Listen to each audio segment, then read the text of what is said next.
Hey guys, welcome back to another Pauper video. I am excited because it is time to go over my Paupergeddon experience.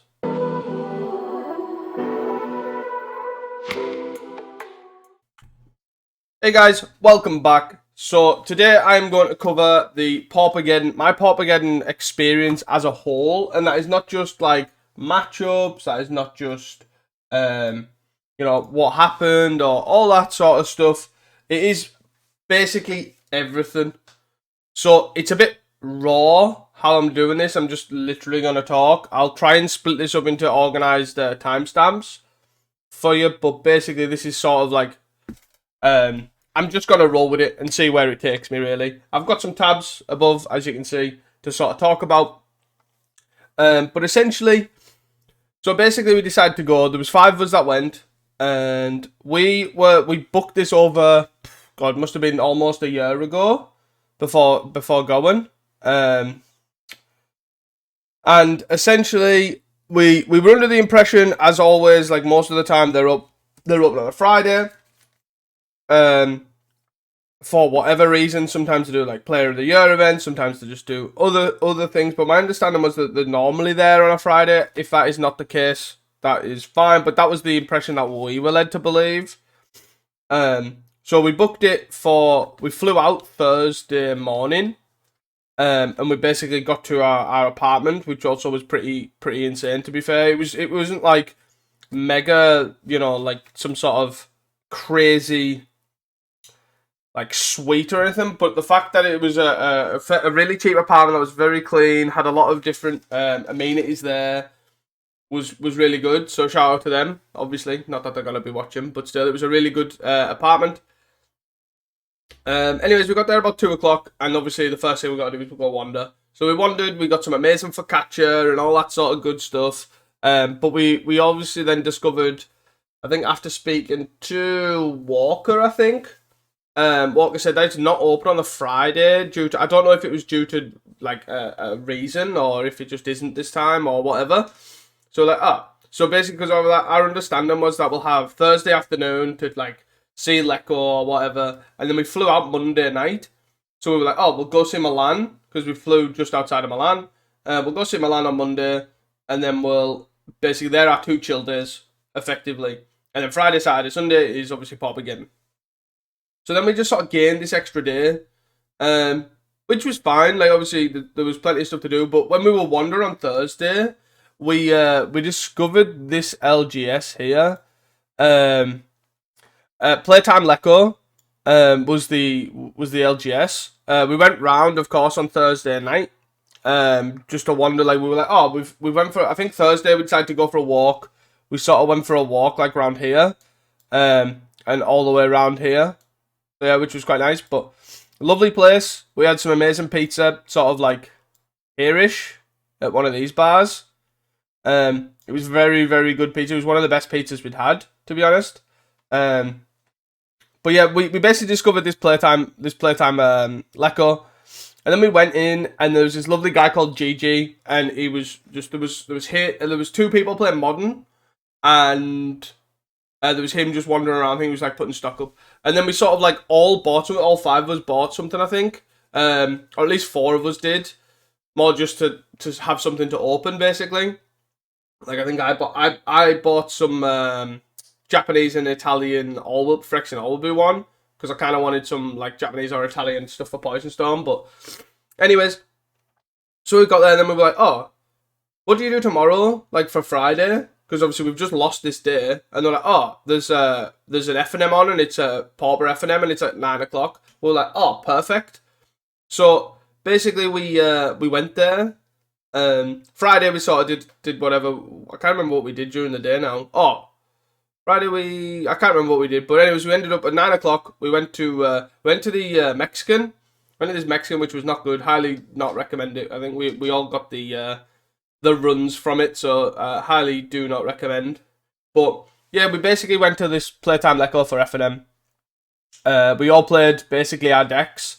I think Reese wanted to get some last minute testing to decide if he was playing Lava Runner or Lucky Cold Author. So that was sort of useful for him.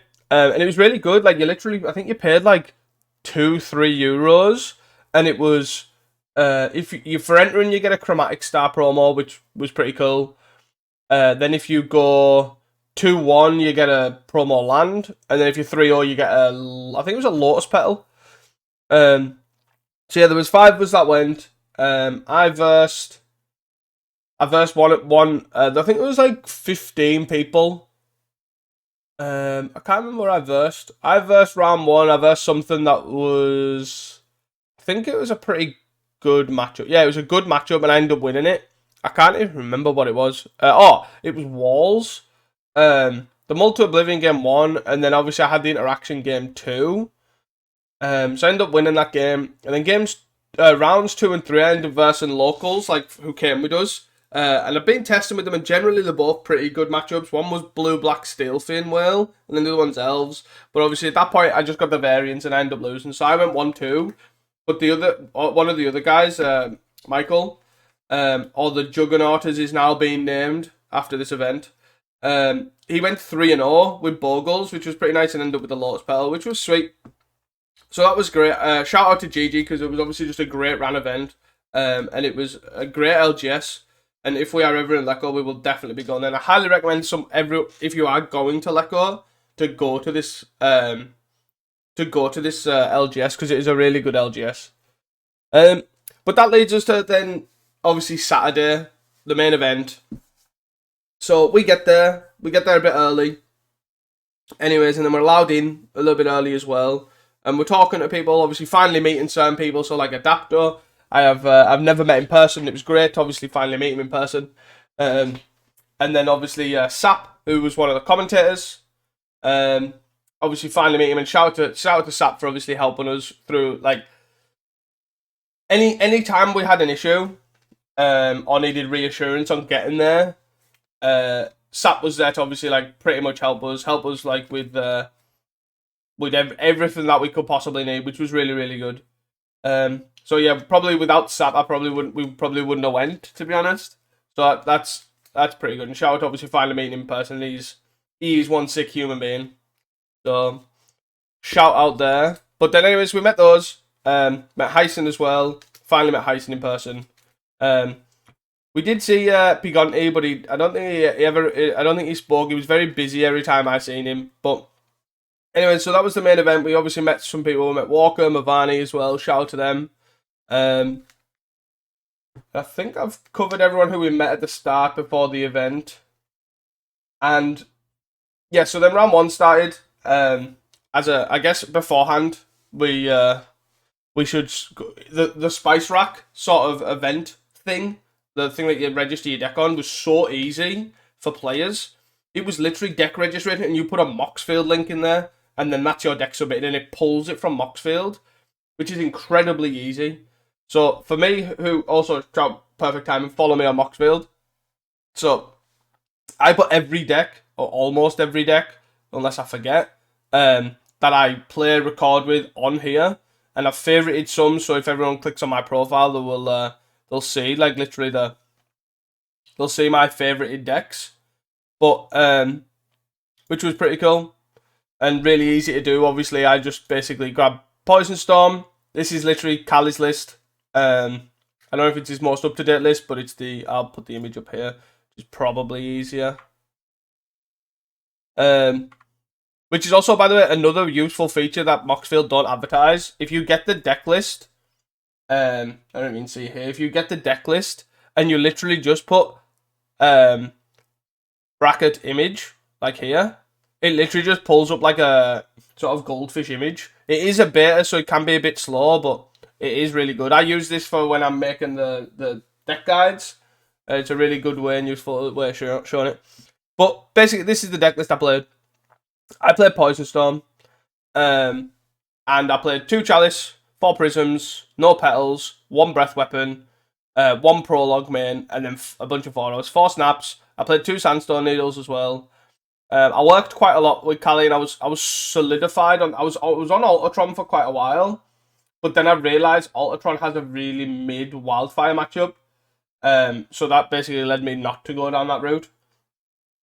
Where this is like 90% win rate or something. It's like so free as a Poison Storm player to jump Wildfire that I was so set on this.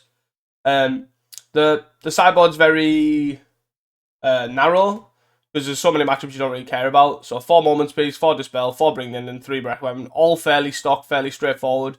It's just figuring out what to cut, like how you can cut Snaps or Deep Analysis or Chalice or the Breath Weapon, etc. Or the Weathers, of course. And that was basically the deck I ran. Whoa. So what led me to this decision is basically I came to a conclusion that the 3 most popular decks, which we did talk about in Casting Commons as well, you can check out this episode of what made us choose these decks as well. We didn't dive into it too much, but I'll dive into it here. Basically, I expected the most played deck will be Jund Wildfire, without a shadow of a doubt. Walker's obviously been on a tear at this point, absolutely working hard with his sideboard guide. I had 100 people on Patreon buying it or whatever it was, on Metafire, whatever it was. 100 people buying it. It was a detailed guide on how it's the greatest deck in the format. It's a sideboard deck in the sense that it's got a bunch of sideboard cards in the main, and you can side into basically beat any matchup almost. So that was that. I was set on that. The next one I thought was going to be good is Mono Blue Fae. I thought Mono Blue Fae is going to be good as well because Skuru's obviously been working on it, did well last time, and they also generally do like Mono Blue Fae. It's in a solid position right now, etc. The other 2 decks was actually Red and Glee. So Red, this matchup, we've obviously got 4 Breath Weapons, 4 Weathers, and 4 Moments Piece. So it's like, right, if we find all the pieces, it's a solid matchup. If we get them early enough, it's a solid matchup. That is fine. Happy with that. Glee, it's obviously not an amazing matchup. We basically have 4 snaps and then a bunch of counters in the side, and that's it. If they don't nut draw you, generally, it's not the worst matchup. And that was basically my conclusion. But then also, Italians also love Boros Synth as well, so I was expecting an amount of Boros Synth. Especially since I kept finding Mavani in the testing ranks. And he kept asking me if I was recording. He was like, no. And then if he was like, oh, I'll drop because I don't want obviously people to see what I'm playing, which makes sense. And then a lot of time he was on Boros Synth. So I was expecting quite a bit of that. That was the metagame I was expecting. And that, to an extent, is the metagame for Lecco. This is exactly sort of what we got. Like, Jund Midrange and Jund Wildfire was the most played deck. We had Mono Blue Phase, the 3rd most played deck, with Glee and Black Green Glee also pretty up there. It was the most played deck if you join them together. Because the interesting thing is that the Jund Glee is combined to both Jund Wildfire Glee, i.e. like the completely different deck that's like sort of like Jund Wildfire, like Cleanse Wildfire, Chrysalis, Crackdown Shaman, etc. And has Brood Scale combo in.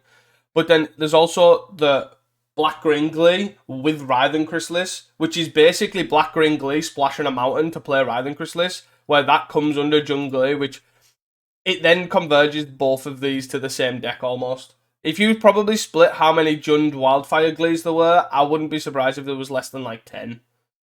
Because most of these were just green-black splashing red Glee, but there was a couple of people playing Wildfire Glee. But anyways, those were sort of the most played decks. The other one that sort of not really surprising, but is Monsters, like the red-green ramp deck. A lot of people were playing it in the past 2 Paupergeddons, so it was probably going to get some sort of playability. But again, with Moments Peace, it's not the worst sort of matchup. You can get Moments Peace and bring the end in. So you just sort of like fog them for days. So again, that was my thought process. Boros Synth was down here with 13 pilots. Mono Blue Fae, Kuldotha. So I think personally, with the fact that I expected to verse quite a lot of Jund Wildfire, I thought this was a good solid choice, and that's sort of what I was hoping for. Like Glee, I thought I would probably squeeze into it versus maybe once, maybe twice. Maybe squeeze a win on one of them, and that would be fine. Like X and 2, and then once I was thinking day 2, you'd get basically Fairies Red and Jund Wildfire, and that was sort of it. And that was sort of my thought process going into it. And that's what led me to Poison Storm. I think it's like, its matchups that are good are insane, and its matchups are bad. There's some ones that are absolutely atrocious, and then there's some that are just bad and can win. Like Glee was sort of what I was thinking. So that's why I ended up playing, and that's sort of what I ended up deciding on. That was basically going into it. And then we started, and this is sort of my like matchup breakdown. How do I best present this? So do we just slide this over, I guess? Yeah, so basically this is my matchup wins. So let's do that. So you've just got a sneak peek of the future. But anyways, so this was round 1. I sat down against Rakdos Madness. There was nothing too exciting going on. They burnt me out. I found a weather. They burnt me out. I found a weather. They died. That was basically it. Round 2. They got me to 1. I'd ripped a weather, I guess, was the only exciting thing. I then went, cast a bunch of spells, weather. They sort of ran out of steam, and then I just went, cast a bunch of spells, weather, and then they died. And that was basically it. And that is literally that matchup in a nutshell. Can you find a weather early enough? If not, you lose. If yes, you win. Round 2. Shout out to this point. Apologies, I did not get your name. I am sorry. Or I think I didn't. If I did, I didn't write down. I am sorry. A fellow listener of the podcast, and also, I believe, a fellow listener to this channel. So again, shout out to them. I sat down, and they literally just shouted at me, "Yo, yo, yo!" And I was like, that is awesome. What an awesome way to, obviously, it was just a great, it was a great experience, to be honest, and it was really, like, it took me aback, because I still am not used to people, like, coming up to me, which is also great, by the way. If you do want to, obviously, talking to you are welcome. I'd like to think I'm very welcoming and very greeting. So I did get a couple of comments on the other Geddon video that was basically like, I seen you, but I didn't want to bother you. Like, please, I do not mind. I'm not fussed. As long as I'm not physically mid-game, I do not mind. But anyways, it was really great to talk to him. Unfortunately for him, he was playing Gardens, like traditional Gardens with Wickerfolk. And yeah, that matchup's free. It's a mid-range deck, whatever. But yeah, it was great. Obviously, give him stickers for the channel and for the podcast, and took a photo, and on with the day. And he was a great guy. Round 3, I versus Glee. And this was the most annoyingest match, I would say, of my entire weekend. So basically, and it wasn't that it was Glee, it was the matchup in general. So game 1, I poisoned them with after playing a couple of proliferate spells. Had double or triple prism. I think it was double prism. And then basically I was storming off. I think they rumbled twice or something like that, and they found Glee Brood Scale. I think it was, or something, or I had like snapped a Brood Scale and they'd found a Glee, and it was like next turn they're gonna go off again. Something along them lines. And I was comboing off, or just casting spells, and they got to 9 poison.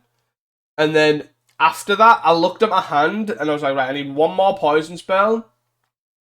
And I literally had, I think I had 6 cards in hand for example, maybe 7, and I had all lands except 3 cards. And all 3 cards, when I had 2 mana available of 2 prisms, was a steady progress, a steady progress, and a steady progress. And I was like, oh my god. So I literally 1 mana short from killing them on 9 poison. And then basically they untapped, they gleed, and Nadia Nightblade doesn't kill me. I was like, right, okay, whatever. Game 2, this was also another annoying one, was, as you can see here, they multi 4, they kept land, they kept Carnley Garden, Twisted Landscape, Sadistically, Brood Scale. That was their 4.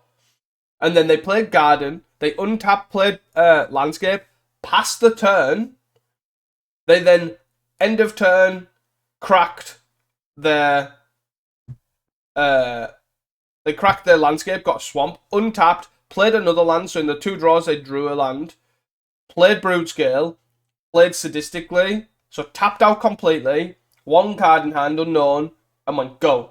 I, at this point in my turn, because I think so I went first, they went land, I went second, I played land, they played their Landscape, I untapped, I then played Prism, go. I think I went Prism, like, steady progress or something, whatever, just to proliferate the lands back up. And I couldn't really go off from that point, and then they went basically, here you go nuts. I had boarded in, I think, like, 4 Bring the Endings and something else. And I think I boarded in 4 Bring the Endings and, like, an extra 1 or 2 Breath Weapons, and then kept in the snaps. So I ended up having 2 Breath Weapons and 4 snaps, and then I drew like crazy. Like, I had obviously 2 Prisms, I had loads of Auguries, loads of Contentious Plans, loads of Steady Progresses, and I think when I counted it up, I had seen 19 cards like obviously we'd all agree looking at 3 and then bottom and 2. I looked at 19 cards in the look for 2 breath weapons and 4 snaps, whiffed, and then died. Because it just literally went, hey Mick, put a counter on it and attack me for infinite. And that was round 3. Round 4 was Dredge. Basically, like they weren't fast enough game 1. They didn't have the nut start. And game 2, I had counter spells for certain things. That was it. Nothing too exciting. I have Weather to survive. I have obviously if they have Tainted Strike in post board, I've got Bring the Endings, etc. for that. That is about as exciting as it got. Just for clarity, I think some of these matchups might be like this. I'm unsure if it's this way around. So round 5, I think was Cold Author. It could be the Jump Wildfire Glee. But effectively, they had an aggressive double Cold Author, Bushwhacker start, and I just died. I couldn't find a weather in time. Round 2 was a bit awkward because I was scrounging for a red source. From probably turn 4, I had 3 breath weapons in hand. And I was scrounging for a Pentad Prism. I think I found 1 Pentad Prism.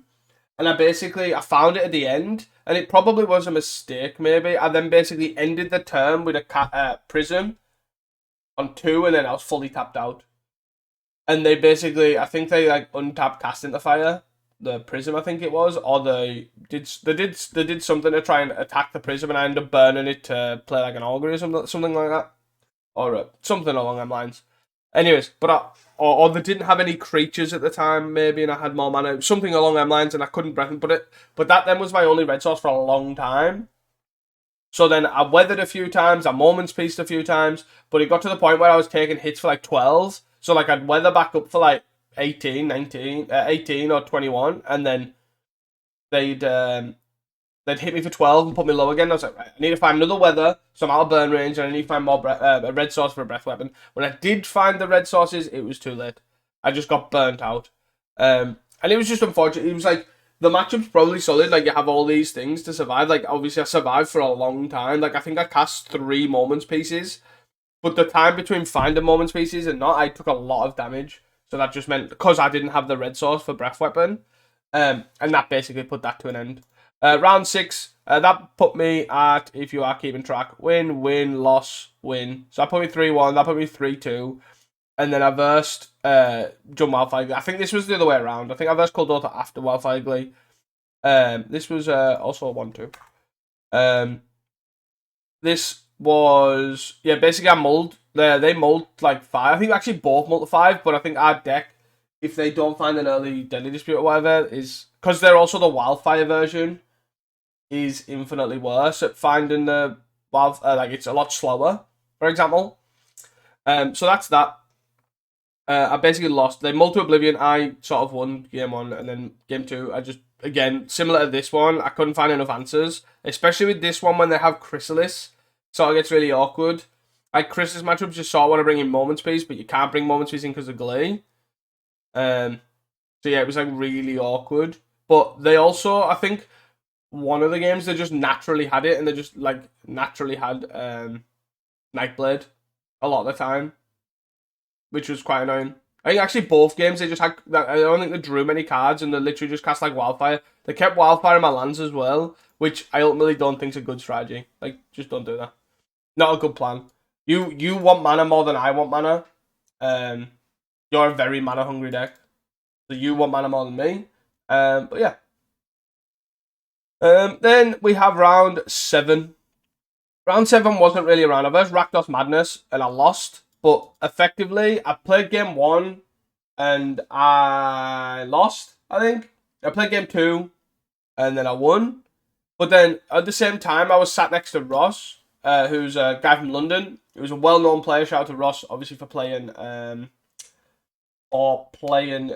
Spy. And he's playing, I think he's playing 2 Land Spy. Playing with like Rust, playing with the obviously Infinite Mill Loop, etc., and also the Dregscape Zombie, you know. But he was 3-3, and like, so none of us could day 2 at this point. So this loss meant I couldn't day 2, because I lost. So like you have to go like 5-2, I think it is, day 2. But anyways, then that had happened, and then they were doing the loop, and he was explaining the "I Mill You Forever" loop with the Grim Recovery, Demir House Guard, Songs of the Damned, Borbly sort of stuff. And it was much more interesting, and I'd already lost, and I basically looked at my hand, and I just sort of like kept it, and then it was like a one land hand that I didn't really care about, and basically I was like, go nuts, you win. Like I wasn't we're not there to win. Like I'm playing for no reason. I would much rather watch this matchup. So that was basically that. Like there was no purpose in me playing it. I probably should just give our opponent the win anyways. But anyways, so that was day one. So then day one after that, obviously, was great. For another tangent, Sap, myself, and Michael, one of the lads who came with us, we basically got there. We caught up with Sap. We had a beer, and it was like 9:30 in the morning, so always good. But obviously, it was a 7-round day. We'd be there all day. So I did the sensible thing, and I had like 4 or 5 throughout the day, just obviously while eating, while drinking, and keeping hydrated. Because I'm there for fun as well. Like it's not all about hard selling, let's win, etc. But it also is nice. From that, we then, anyways, so we have beer.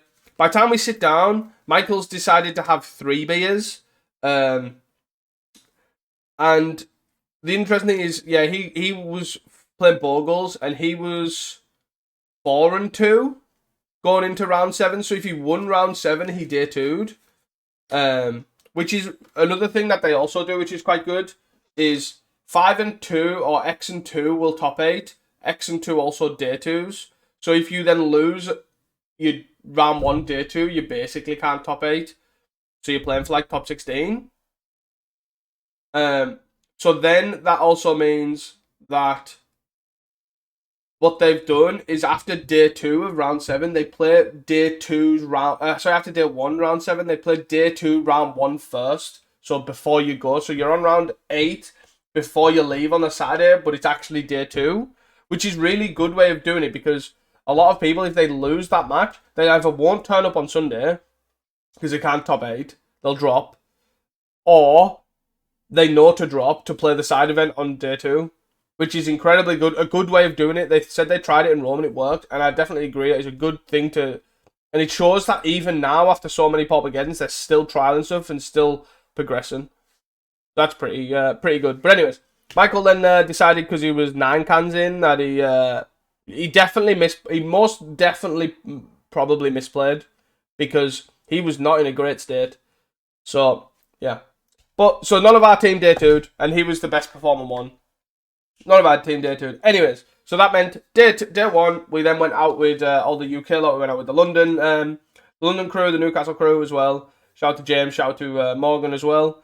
You might have checked out Morgan on the Common Grounds podcast. Don't know why he would go to the American podcast, but it's by the Bible. We'll forgive him for that. Anyways, went out with them for some food. Went out with Ross as well. Great pizza, great crack as always. And then day 2, we decided to play the rebound event, which was X-2 got prizes or something like that, which is pretty cool.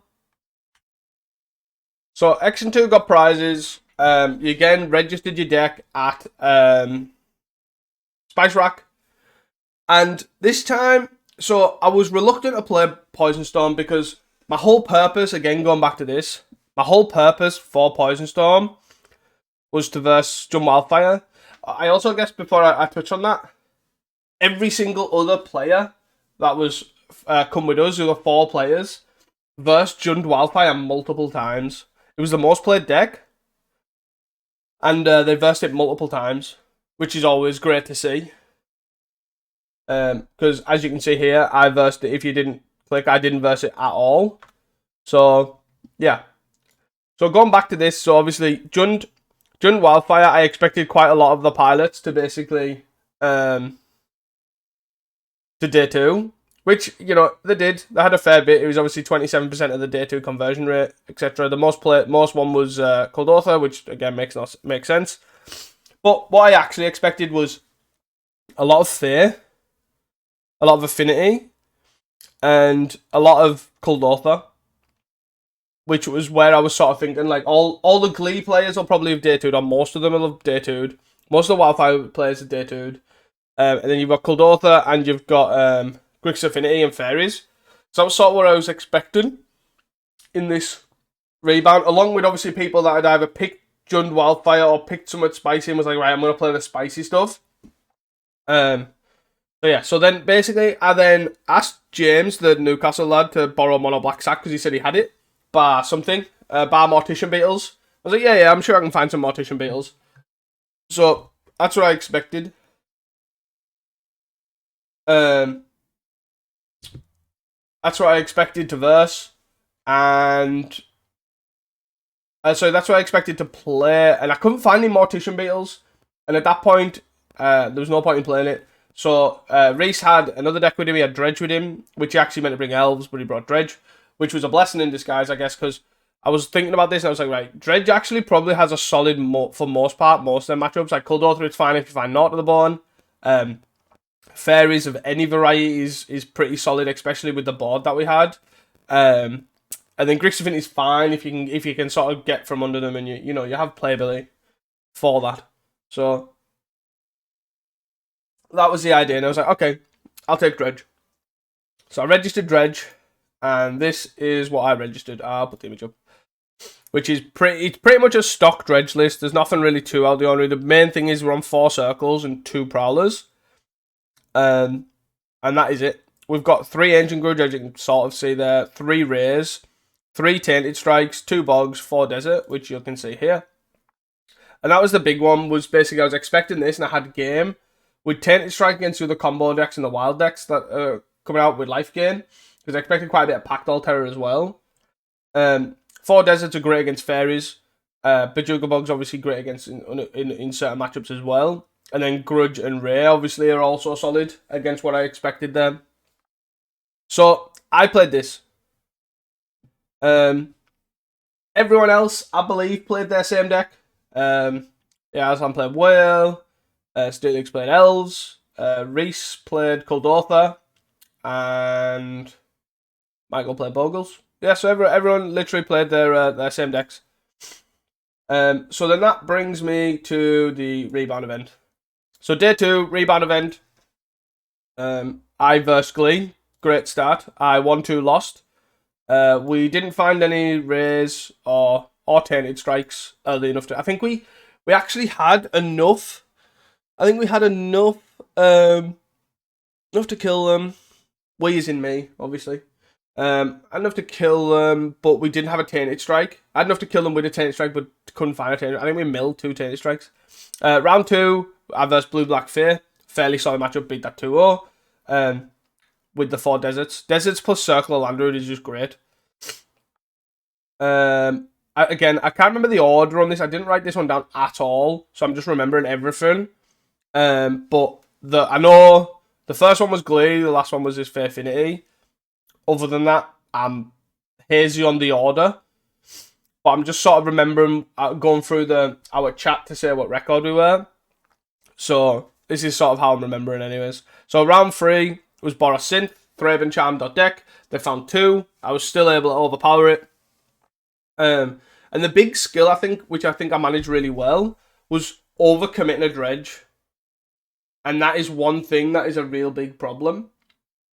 Which we sort of get to next round, where obviously I don't. But basically, yeah, overcommitting into... The main point you want to do is if you're going to Dredge, you're dredging for a land. And that is it. As long as you are hitting your land drops, everything else is irrelevant. Because the best way to counteract the graveyard hit is hit your land drops, and then you just cast big giant bombs. Like, Generous End and Troll are all really good threats. Lotless Giant for 3 or 4 is still a good solid threat. And that is basically how I won this matchup. They basically had a Relic and 2 Thraben Charms. And I basically, I got through all their Boros Synth and taking loads of actions, doing nothing. I got a End through on an Exhume. I got a Troll through by casting it. And then that got journeyed. And then basically in one turn, I basically raid the journey, flashback to hit another journey, and almost like just took away from the game. At the end of that, I had 2 trolls, a Lockless Giant, and 2 Ents in play. And then they just couldn't keep up. They were blocking with, obviously, a lot of creatures to sort of keep going. And yeah, that was that. Round 4 was an awkward one. So Fams, they were playing Fams. They were playing Meet the Minds Fams, which I found out early on. The only risk point in game 1 is some run a Dawnbringer Cleric, some run a Destroy Evil, and some run a Thraben Charm. It's very open to what that one slot is. Turns out it was Thraben Charm, and also turns out their Multa 6, I think it was, they had random. They didn't know what I was on, and they kept the Thraben Charm in their opener. I dredged twice, went to basically reanimate something. I think it was a Lockless Giant for like 8. And they had the Thraben Charm, the one-off Thraben Charm, but I'd overcommitted, basically because I didn't expect the Thraben Charm game 1, especially as a one-off so early. So I was like, so my thought process was basically I can go off before they find their one-off Thraben Charm, but they had it in the opener hand anyways, so I lost that. Game 2 was a really good game where it was back and forth. They had double Thraben Charm. I brought in Bogs. I bogged the Thraben Charm that they were flickering with Archaeomancer. And then I basically just managed to troll turn 2, I think. So like their life total was pretty low. And then I basically just managed to just kill them with damage. Game 3, they multi 5. They kept a Thraben Charm in hand, which I was pretty surprised at because they need a lot of tools to go off, and they basically kept land. I think it was literally like land. It was land. I think it was like land Thraben Charm or land Thraben Charm Merchant Scroll or something along them lines. Anyways, so they ended up Merchant Scrolling for negate. So I expected the negate on a multi-5. So you can't Merchant Scroll for a Thraben Charm. And then I sort of went for it, and they had the Thraben Charm as the other card in hand. I was like, oh, really? They only have an extra one as well in the board. So they only have 2 Thraben Charms in their entire 75. But they managed to find them when they needed them. I then got to the point where I had double Tainted Strike in hand, and I was slowly dredging for more than lethal. And basically, it was quite late into the game. I think I had like 18 cards left. I think it wasn't actually reanimating, because I had also dredged 5 very early on that multi 4, and hit Dread Return with a Dread Return already in the bin. So he literally milled 4 Dread Returns. I think that window, if I'd hit creatures, I actually could have killed them with a lot of Tainted Strikes. I had a Tainted Strike in my hand. But yeah, I ended up losing that game. Round 5, I versed Fear. I don't know if this is the right order as well. It could be Fear, Alter, Fear. But I think it is Fear, Alter. But anyways, I versed Fear, I think. And I beat that to her. Fear's literally really good matchup with Deserts. Again, don't overcommit anything. Desert, great. Solid. Round 6, Fear again. So yeah, at this point, as I say, I've predicted the metagame quite well, I would say. I expected a lot of Fear, a lot of random decks, and a lot of like pack dolly stuff. Random combos. Oh. I am mistaken, actually. This one is not Fear. I've copied and pasted that over. So, I versed Fear, beat that 2-0. And then round 6, I versed Kuldotha. That was 2-1. Basically, game 1, I couldn't find a Gnaw in time. Game 2, I had 3 Gnaws. 3 Gnaws, 2 in the graveyard, 1 in hand. And I just cast flashback, etc. And they just couldn't keep up. I think I went from at one time I went from 13 to like 84. And that happened basically both games. They didn't find a relic in time. And then game 2 they found a relic, but I managed to have an ancient. I flipped over an ancient grudge, and ancient grudge did, so they didn't really get much, and then carried on. So Kuldotha's a good matchup if you can find Gnaw. It's similar to Poison Storm. If you can find the right card, it's pretty good. But obviously Dredge, you see a lot of cards. So, and then round 7 was probably my funniest game of the entire weekend. So round 7 I versed Ultratron.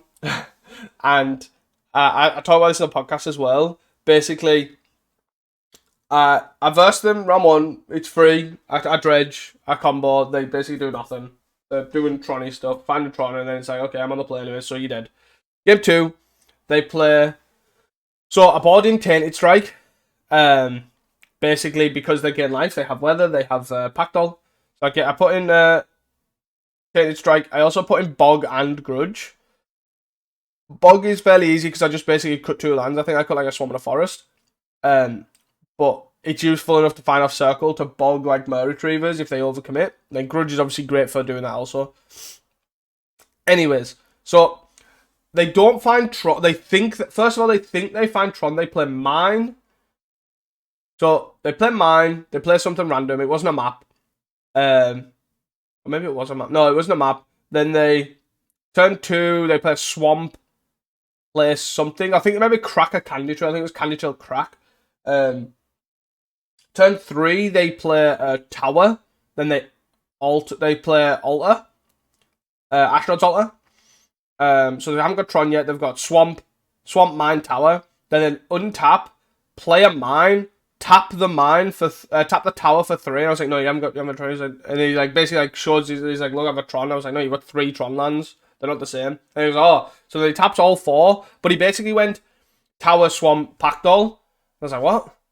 I mean, that cost 4. He was like, oh, okay. So they did that. So he re-tapped all these mana and was like, okay, yeah, sorry. I thought it was a Mine. That's fine. And then he basically, so he has an Astronaut Altar and a Pactol Terror in play. I untap. I have a Dread Return, a Lotleth, and 7 creatures in the bin and a Stinky, I think. So I flip a Stinky, go to 10 exactly, I think it is. Basically, when I Dread Return, I have 11 creatures in yard. So then I basically play, I play the Stinkweed Imp, I think it is, and then I sacrifice 3, and then one of them's a token. So then I bring back a lot of Giant, and I go to 11, and I basically go, obviously, I respond to the ability, Tainted Strike, yeah. They're on like 24, I think they're on, because obviously the Candy Trail and the Pactol Terror. And then basically they go, how much do I take? And I went, no, I respond to the ability. And I got Tainted Strike. And then they basically look at this thing, and I'm like, what? And I was like, you take 11 Infect, you die. And they're like, what? So I was like, you can speak to a judge, obviously, about the interaction. Obviously, wasn't sure of the interaction, that's fine. The judge comes over, laughs as he sees the 2 cards next to each other, because he knows the question. He goes, I know this question. And he basically says, how much is the Infect? And I said 11. He goes, you're dead. And then he's like, what? And he's like, this gives you Infect, and it deals damage, and obviously deals damage in Infect. So therefore, you take 11, and you die. And then the guy's response is basically like, this is the most brokenest interaction they've ever heard of. And basically like, doesn't storm off, but he grabs his stuff and goes, and he's like, I'm going to buy these Tainted Strikes right now because this interaction is so insane. And that made my day. Me and the judge are looking at each other like, what? What is this? But then yeah, it was funny. It was a funny interaction that basically got Tainted Striked and didn't know the interaction, so it's even funnier. Then round 8 was the final one. I played Fairfinity, where basically it's blue-black Fair, but they run Seats and Vaults to support Refurb. Also, though, additionally, they did have Cavern Harpy for the extra, like, bouncy stuff, which was really cool. But game 1 I lost, I got tempoed out a bit. Game 2 I bought in Deserts. Had a weird interaction where I was deserting stuff, and I deserted a Cavern Harpy. And then I exhumed for a Troll, but they had no creatures in play because I was deserting. I think did I desert, and then they just only had a Cavern Harpy because they bounced something, and then I killed it. And then I exhumed, which then brought back the Cavern Harpy, and then obviously I had to bounce it, so it was like a free exhume. But then that was basically just too much. So I ended up winning that. Then game 3, they had Seat Vault as their lands, and I found a Grudge, because I seen they're on Affinity lands, and also they probably had Relic, and they also have Refurb. So I brought in Ancient Grudge, and I basically had an Ancient Grudge in hand, to the point where I took a turn off when they tapped out, and I basically just went Grudge a land, and they were left with, I don't know if I think I left them with a Swamp, like a Vault, Black Sauce, and then they just didn't find a land for long enough that I just took over the game, along with Desert as well, to sort of just clean up. Like, Desert was like literally the MVP, so that put me at 6-2, where I lost against Farms and lost against Glee round 1. So yeah, that meant obviously we cashed for €80, which was pretty cool. Reese also 6-2 for the same. And then I don't know if anybody else cashed at 5-3. I think you got like your thing back, your entry back at 5 and 3, I think. But that was the rebound event. It was a great event. I enjoyed both of them. I enjoyed the entire week. After that, we went to... What did we do for food? We went for some really good food. Oh, we went to a great... on Friday. I completely forgot. On Friday, maybe Thursday, we went to this great sushi place. It was like up in the hills. It was called like Shabu Lecco. Oh my god, the sushi was insane. Wow. Oh yeah, but then after that, I think we went to just this random cafe, which again was late. It was open late because it was like quite late. Literally when we were leaving, the finals was in game 3. Like, so Geddon hadn't, like, the actual main event, Geddon hadn't finished, which obviously shout out to obviously Walker for coming second. Proof in the pudding that he's obviously the greatest Jump Wildfire player. And then secondly, shout out obviously to the Gardens player. Apologies, I forgot your name. Then Marento, I think. Apologies if I butchered your name there. For obviously winning. Gardens obviously great deck. But yeah, then we went to this cafe, got some pasta, got some pizza. And yeah, it was pretty good. Pretty good event. And then Monday we just went to Milan before flying out. That was also good. Cool to see Milan. For sure. Had some nice pastries, nice pizza, nice pasta. Can't complain about Italian food and Italian people. Everyone I met was great. Obviously, people came up to me, asked me for stickers, gave me stuff, asked me to sign stuff, asked for photos. It was really cool. Again, if you do, I'm not fussed. It's still weird to me because I'm just like literally a normal person who coincidentally makes videos on YouTube, but I am not shy. I would like to say I'm very approachable. Reese would probably disagree, but it is what it is. But yeah, that was my Paupergeddon experience. So I basically played Poison Storm in the main event and played Dredge in the side event, and I do stand by both of these deck choices. I think they're both fine. This, especially with the meta game I was given or expected, I think I predicted it right, but obviously you've got to get through the matchup lottery. And I think again I predicted the rebound event quite well for Fair with obviously the 4 deserts and Dredge. So that was pretty sweet. Always good.